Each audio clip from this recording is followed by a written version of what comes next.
একটি অপতথ্য বা তথ্যের বিকৃতি পুরো দেশকে অস্থির করে ফেলতে পারে, বিভেদ তৈরি করতে পারে মানুষে মানুষে। তাই প্রতিটি অপতথ্যের বিপরীতে প্রয়োজন সঠিক তথ্য তুলে ধরা। আর সেই কাজটি করতে এসেছি আমি রুবাইয়া তদিতি। আমন্ত্রণ জানাচ্ছি রিউমার চেক নিয়ে ৭১-এর নিয়মিত আয়োজন ফেক নিউজ স্ক্যানারে। আজ আমাদের সাথে অতিথি হিসেবে থাকছেন নগর পরিকল্পনাবিদ ইকবাল হাবিব এবং রিউমার স্ক্যানারের জ্যেষ্ঠ ফ্যাক্ট চেকার তানভীর মাহতাব আবির। তাদের দুজনের সাথেই আলোচনায় যাব, তবে তার আগে দেখে নেব একটি প্রতিবেদন। বাইরের জগতের সাথে পাল্লা দিয়ে ভূমিকম্প আতঙ্ক ছড়িয়েছে সামাজিক যোগাযোগ মাধ্যমে। ভূমিকম্প হবার মাত্র 10 মিনিটের মধ্যে ছড়ায় প্রথম গুজব, ঢাকা কলেজের সামনের ভবন হেলে পড়েছে। পরে দেখা গেল হেলে পড়েনি, ভবনের ডিজাইনই এমন। ওদিকে ভূমিকম্পে একটি সড়কে গাড়ি, ল্যাম্পপোস্ট দুলছে, মানুষ নিজেকে বাঁচাতে হামাগুড়ি দিচ্ছে, আতঙ্কিত হয়ে ছুটোছুটি করছে। এমন ভিডিও পোস্ট করে দাবি করা হয় ভূমিকম্পে ঢাকার অবস্থা দেখুন। পরে দেখা গেল এটা বাংলাদেশের ভিডিও নয়, 10 বছর আগের নেপালের কাঠমান্ডুর ভূমিকম্পের ভিডিও। এভাবে অন্তত 8টি ভিন্ন দেশের পুরনো ভূমিকম্পের দৃশ্য ও ক্ষয়ক্ষতির ছবি পোস্ট করে বাংলাদেশের বলে চালিয়ে দেওয়া হয়েছে। এআই দিয়েও তৈরি করা হয়েছে ভূমিকম্পে ভেঙে পড়ার দৃশ্য। দর্শক চলুন এমনই কয়েকটি ফ্যাক্ট চেক দেখে নিই। আজ শক্তিশালী ভূমিকম্পের পরপরই দেশের কয়েকটি গণমাধ্যমের ফেসবুক পেজে ঢাকা কলেজের সামনের একটি বহুতল মার্কেটের ভিডিও এবং ফটোকার্ড পোস্ট করা হয়। সেখানে দাবি করা হয় ঢাকা কলেজের সামনের মার্কেট হেলে পড়েছে। প্রতি মিনিটে প্রায় 2000 মানুষ দেখছিল ভিডিওটি। পরে যাচাই করে দেখা গেল দাবিটি মিথ্যা। মার্কেটের ভবনটি হেলে পড়েনি, বরং তার ডিজাইনই এমন। একটু কার্ভেড ডিজাইনের ভবনটি দেখে অনেকেই মনে করেছেন ভবনটি ভূমিকম্পে হেলে পড়েছে। এর কিছু সময় বাদে আরেকটি ভিডিও ছড়িয়ে পড়ে ফেসবুকে। সেখানে দেখা যাচ্ছে একটি সড়কে ভূমিকম্পে গাড়ি, ল্যাম্পপোস্ট দুলছে, মানুষ নিজেকে বাঁচাতে হামাগুড়ি দিচ্ছে, আতঙ্কিত মানুষ ছুটোছুটি করছে। ক্যাপশনে দাবি করা হয় ভূমিকম্পে ঢাকার অবস্থা দেখুন। পরে ভিডিওটি বিশ্লেষণ করে দেখা গেল এটা বাংলাদেশের ভিডিও নয়, এটা 10 বছর আগের নেপালের কাঠমান্ডুর ভূমিকম্পের ভিডিও। কিন্তু ততক্ষণে ভিডিওটি 10 লাখ বার দেখা হয়ে গেছে। প্রায় একই সময়ে ফেসবুকে একটি ধসে পড়া ভবনের ছবি ছড়িয়ে পড়ে। ক্যাপশনে লেখা ভূমিকম্পে উত্তর বাড্ডায় ক্ষতিগ্রস্ত ভবনের ছবি এটি। পরে ফ্যাক্ট চেক করে দেখা গেল দাবিটা মিথ্যা। ছবিটি বাংলাদেশের উত্তর বাড্ডার নয়, এটা হাইতির ছবি, তাও দেশটির 2021 সালের ভূমিকম্পের। এর পরের ভিডিওটি আরো ভয়াবহ। ফেসবুকে ছড়িয়ে পড়া সেই ভিডিওতে দেখা যাচ্ছে একটি ফ্লাইওভার ভূমিকম্পে চোখের পলকেই ভেঙে পড়ছে, ধুলোয় ঢেকে যাচ্ছে নগরী। ক্যাপশনে দাবি করা হয়েছে ঢাকার দিয়াবাড়িতে ভূমিকম্পে ধসে পড়েছে ফ্লাইওভার। ভিডিওটি প্রতি মিনিটে 1000-এর বেশি মানুষ দেখছিল। বিশ্লেষণ করে দেখা গেল ভিডিওটি আসল নয়, এআই দিয়ে বানানো। কাছাকাছি সময়ে আরেকটি ছবি ফেসবুকে আতঙ্ক ছড়ায়। সেখানে দেখা যায় একটি ভবন বিপজ্জনকভাবে হেলে পড়েছে, কিছুক্ষণের মধ্যেই হয়তো পড়ে যাবে। ক্যাপশনে এই ছবিটিকে বাংলাদেশের একটি জায়গা হিসেবে দাবি করা হয়েছে। প্রতি মিনিটে 2 জন করে শেয়ার করছিলেন ছবিটা। পরে ফ্যাক্ট চেক করে দেখা গেল ছবিটি বাংলাদেশের নয়, মিয়ানমারের, তাও বেশ পুরনো। দর্শক দেখতেই পাচ্ছেন আজকের অপতথ্যগুলোর বিষয় ছিল ভূমিকম্প। ধরন বিশ্লেষণ করে দেখা যাচ্ছে অন্তত 8টি ভিন্ন দেশের পুরনো ভূমিকম্পের দৃশ্য ও ক্ষয়ক্ষতির ছবি পোস্ট করে বাংলাদেশের বলে চালিয়ে দেওয়া হয়েছে। এআই দিয়েও তৈরি করা হয়েছে ভূমিকম্পে ভেঙে পড়ার দৃশ্য। সবচেয়ে শঙ্কার খবর, ভুয়া ভিডিওগুলো সত্যি ভেবে কয়েকটি গণমাধ্যমের ফেসবুক পেজেও পোস্ট করা হয়েছে। বিভ্রান্তি এড়াতে সবাইকে সচেতন ও দায়িত্বশীল হবার পরামর্শ বিশেষজ্ঞদের। রুবাইয়া তদিতি, ৭১। দর্শক প্রতিবেদনটি দেখছিলাম এবং খুব স্পষ্টভাবেই দেখা গেল যে কোনো একটি ঘটনা ঘটার পর কি পরিমাণে অপতথ্যগুলো ছড়ায় সেই নির্দিষ্ট একটি ঘটনাকে কেন্দ্র করে। আগে জানিয়েছি আমাদের সাথে আজ নগর পরিকল্পনাবিদ ইকবাল হাবিব এবং রিউমার স্ক্যানারের জ্যেষ্ঠ ফ্যাক্ট চেকার তানভীর মাহতাব আবির যুক্ত আছেন। চলুন তাদের সাথেই আমরা আলোচনায় চলে যাই। আপনাদেরকে স্বাগত জানাচ্ছি ৭১-এ। আমি শুরুতে ইকবাল হাবিবের কাছে একটু আসব। ভূমিকম্পের ভয়াবহতা ঢাকার জন্য কিছুটা তো আমরা অনুমান করতেই পারি, বাকিটুকু নিশ্চয়ই নানান ধরনের জরিপ, নানান ধরনের পরিসংখ্যানেও আছে। আমরা গুজব দেখছিলাম এবং আমাদের এই আয়োজনটি মূলত ফেক নিউজ নিয়েই। আপনাদেরও নিশ্চয়ই চোখে পড়েছে। নগর পরিকল্পনাবিদ হিসেবে ঢাকার অবস্থা যদি একটু বলেন, যে 5.7 মাত্রার ভূমিকম্পে যথেষ্ট ভয় পেয়েছি আমরা সবাই, কত পর্যন্ত ঢাকা আসলে নিতে পারবে? স্থপতি প্র্যাকটিশনার স্থপতি হিসেবে আমি প্রথমে আপনাদেরকে পরিষ্কার করে বলি, আমরা কতটা অসহায়, কতটা মিথ্যাচারের একটা জীবন আচরণকে অভ্যস্ত করে ফেলেছি যে এইরকম একটা ভয়াবহ বিষয় নিয়ে, অত্যন্ত গুরুত্বপূর্ণ বিষয় নিয়ে মশকরা করতে বা অপতথ্য ছড়িয়ে মানুষকে বিভ্রান্ত করতে ছাড়ি না। না, এখানে ভিউ ব্যবসার একটা ব্যাপার রয়েছে। হতে পারে ভিউ ব্যবসা, কিন্তু মনে রাখবেন আমরা কিন্তু এই যে দারিদ্র ক্লিষ্ট নগরী, যেখানে অন্তর্ভুক্তিতায় আমাদের উন্নয়নে আমরা দরিদ্র 44% মানুষকে অন্তর্ভুক্তই করতে পারি নাই, আজকে এই ভূমিকম্প তাদেরকে ভয়াবহ ভাবে আরো বেশি নিগৃহীত হওয়ার সম্ভাবনাকে জাগিয়ে তুলেছে। আমাদের এই নগরী অপরিকল্পিত, কারণ আমরা স্বাধীনতার পরে অপরিকল্পিত ভাবে প্রচন্ড দ্রুত হারে 25 গুণ বেড়েছি। আমাদের জনসংখ্যা বেড়েছে প্রায় 28 গুণ, মানে টাইম। কিন্তু এই সময় যে পরিকল্পনা সেটা আমরা করিনি, আর ফলে অবৈধ ভবনের ছড়াছড়ি। রাজুক তার ড্যাব তৈরি করার সময় সমীক্ষায় বলেছে 94% ভবনই অবৈধ অথবা অননুমোদিত অথবা অনুমোদন নিয়ে ব্যর্থ হয়ে পড়া। এবং সেখানে পরিকল্পিত জাগরণের জন্য যে নীতিমালা তৈরি, সেটা তৈরি হওয়ার পরও রাজনৈতিক শক্তিগুলো, রাজ সরকারগুলো সেটা করার জন্য আন্তরিকতার অভাব দেখাচ্ছে। কারণ অবহেলাজনিত হত্যাকাণ্ড বা অবজ্ঞাজনিত হত্যাকাণ্ড কোনো বিচারিত হয় না। সে কারণে আপনি বেইলি রোডের কোনো বিচার হয় নাই, মগবাজার মানুষ মারা গেল বিচার হয় নাই। এবং এই যে বারবার বিভিন্ন ভূমিকম্প ইত্যাদির নামে বা অগ্নিকাণ্ডের নামে ঘটনা ঘটে, তখন আমি বলি এটা তো অনুমোদন ছিল না। অনুমোদন ছিল না বললেই কি আমি পার পাবো? কারণ এই পুরো ঘটনা আমার নাকের চোখের সামনে হচ্ছে। কিন্তু নগরকে নিরাপদ রাখার দায়িত্ব সরকারের। যারা ট্যাক্স নিচ্ছে, জনগণকে নিরাপদ করার সাংবিধানিক দায়িত্ব নিচ্ছে, তারা কিন্তু নির্বিকার। আর এর মধ্যে এই সমস্ত অপপ্রচারের মধ্যে দিয়ে এমন ভয়াবহ অবস্থা সৃষ্টি করছে, আমরা এক সময় সত্যিকার যে চিলে কান নিল কিনা, কানে হাত দিয়ে নিয়ে চিলের পিছনে দৌড়তে দৌড়তে আমার সর্বস্ব হারাবো। আমি ঘৃণা ভরে প্রত্যাখ্যান করি এই ঘটনাগুলো যারা ঘটাচ্ছেন।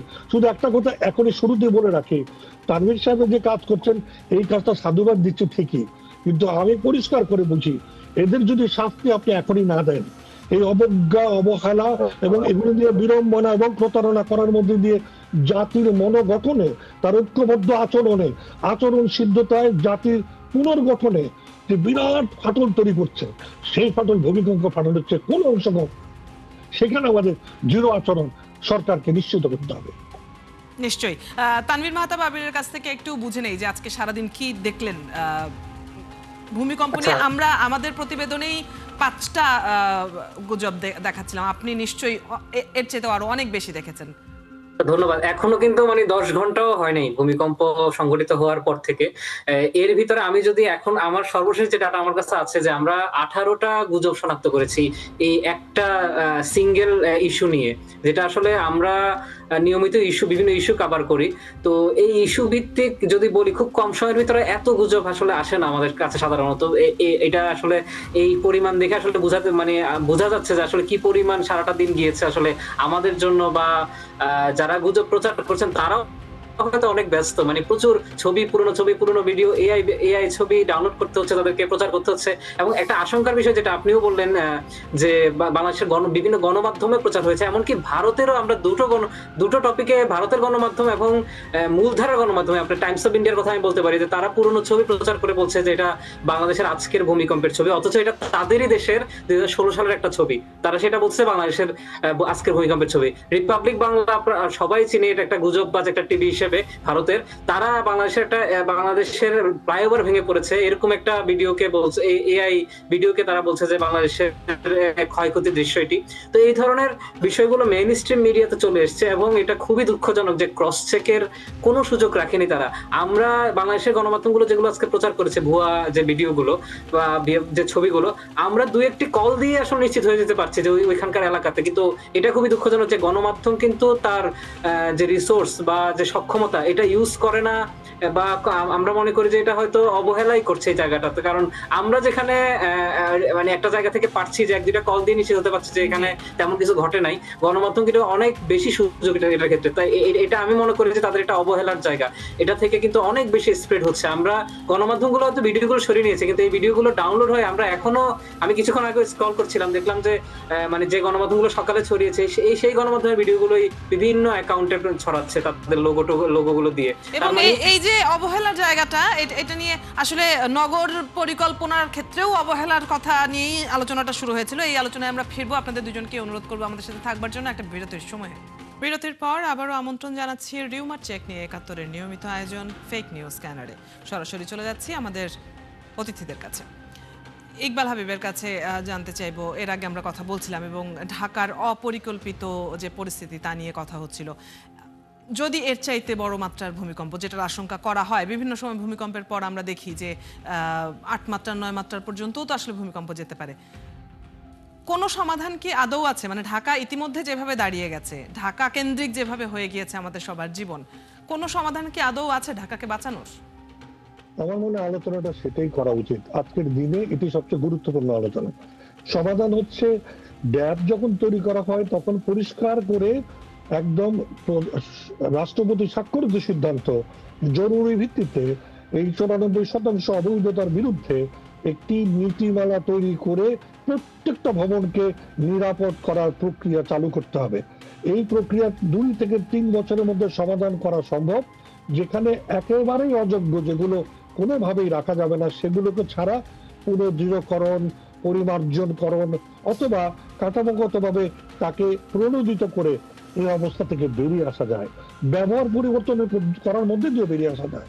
এটি হলো একটি। দ্বিতীয়ত, অবশ্যই ফায়ার ব্রিগেড সিভিল ডিফেন্সের যে সিভিল ডিফেন্স অংশটুকু যেটা আমরা তৈরি করছি না, সেটা আমাদের অঞ্জে অঞ্জে তৈরি করার প্রক্রিয়া চালু করতে হবে। আর তার চেয়েও গুরুত্বপূর্ণ, সারা বাংলাদেশ জুড়ে BRA, Bangladesh national building code অনুসরণ বাধ্যবাধকতা নিশ্চিত করার জন্য বিল্ডিং রেগুলেটরি অথরিটি সৃষ্টি করার ২০১০ সালের সিদ্ধান্ত জরুরি ভিত্তিতে বাস্তবায়ন করতে হবে। এবং এর পাশাপাশি প্রতিটি ভবনকে নবায়নযোগ্য কমপ্লায়েন্স সার্টিফিকেশন, অর্থাৎ প্রতি বছর সেগুলো পরিদর্শন করে সিটি অথরিটি, সিটি মেয়ররা, তাদের অফিসিয়ালরা এবং সেবা সংস্থাগুলো নিশ্চিত করবে ভবনের নিরাপত্তা, ফায়ার সার্ভিস, ফায়ার স্টেয়ার, অন্যান্য যান্ত্রিক যেসব জিনিসের বিদ্যুতায়ন, এগুলো সঠিক রয়েছে। মনে রাখবেন, এই কাজগুলো ২-৩ বছর যদি লাগেও সেটা শুরু করার কথা ছিল ২০১০ সালে। এখনো যদি আমরা না করি, বোধ করি ৫.৭ আল্লাহ সুবহানাহু ওয়া তাআলার পক্ষ থেকে সর্বোচ্চ সতর্কতা। আল্লাহ সুবহানাহু ওয়া তাআলা বলেছেন, যদি যে জাতি নিজেকে সাহায্য করে না তাকে আমিও সাহায্য করি না। আমি বিশ্বাস করতে চাই ৫.৭-এর এই ইঙ্গিত যে সরকারই থাকুক, আমরা যারাই বেঁচে আছি, যারাই সচেতন, তারা সকলে মিলে সর্বোচ্চ সতর্কতা মনে করে আগামী দিন থেকে এই কাজটা করতে হবে। আমি সাথে একটা কথা তানভীর মাহতাব, আবিদ সাহেবদের উৎসাহ দিয়ে বলে রাখতে চাই, সামনে কিন্তু আরেকটা বড় পরীক্ষা রয়েছে, নির্বাচন। যদি এইভাবে অপপ্রচার, যদি এইভাবে ভুল সংবাদের মাধ্যমে জাতিকে বিড়ম্বিত, প্রতারিত, মিসগাইডেড করার এই প্রবণতাকে এক্ষুনি সরকার এবং নির্বাচন কমিশন রদ না করে, এবারে নির্বাচনে ভয়াবহ অবস্থা সৃষ্টি হতে পারে। এই ঘটনা, আজকের ঘটনা প্রমাণ করছে যে আমরা এই ভয়াবহ ঘটনার দিকে যাচ্ছি।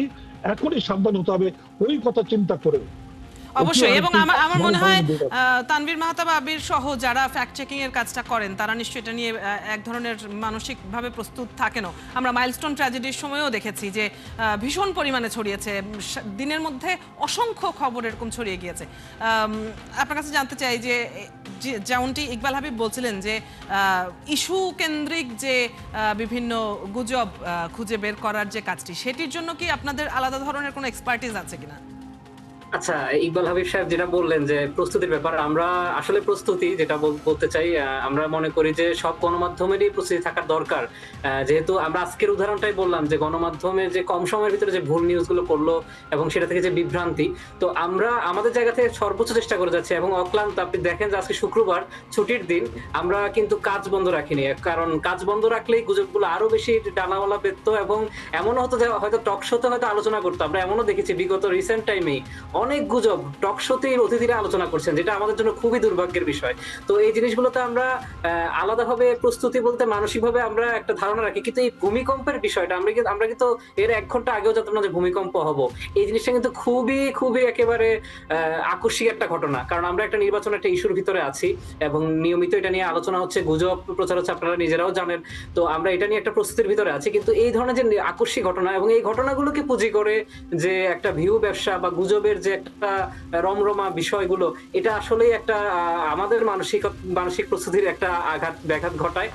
এর বাইরে আমরা যেটা বলি যে আমরা নির্বাচন নিয়ে আসলে প্রস্তুতি নিচ্ছি যতটুকু করা সম্ভব।